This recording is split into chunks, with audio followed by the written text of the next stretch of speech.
This is funny. I actually had a whole yap session about this morning, and I made a tweet about it. And it's honestly my most like interacted tweet in a long time. And I was like, is there too many events in Pokemon Go?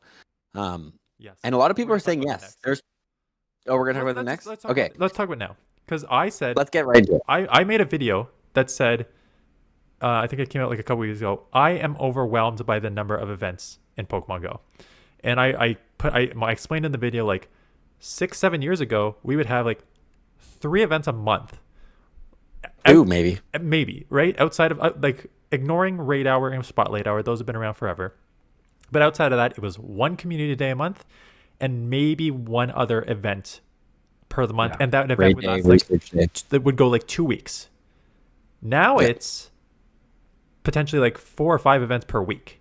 And again, we'll even ignore the ticketing, which I think is outrageous, the amount of tickets like that they try to just get money from you.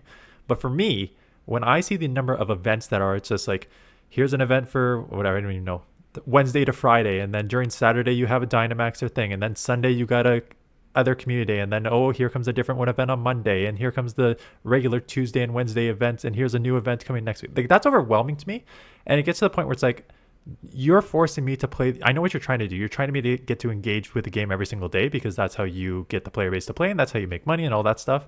But when I see those, I'm just like, I actually do not want to play. It like forces me to go the other way. But you have a different view on it? This is my view on it. I think this is what I kind of came down to. So I don't think too many.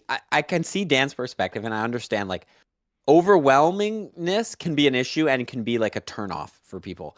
I don't think it's actually a huge issue, especially if you just look at it of like, okay, let's say you go to a buffet and there's all these foods you can eat, but you're only going to eat the foods you like. You know what I mean? So if you look at events in that way where there's all this, but you can skip blah blah blah blah. If you look at it that way, I do think it's healthy. I think the problem comes in when the events are mid and not good. And the way I say if an event is mid or not good is when you can't really take advantage of the event without spending a lot of money. You know what I mean? So like if they're like the Paldean Tauros event, I think that was a bad event that we haven't had an event that bad in a while because like you couldn't really do much unless you spent remote raid passes to get the other, or you spent money on hatching eggs.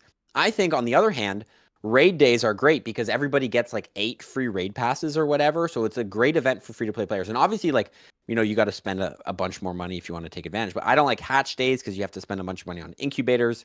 I think research days are great, all that stuff. So I don't think there's a problem with too many events as long as the events are good and quality. And when it starts to become a thing where we're getting quantity over quality, it kind of sucks.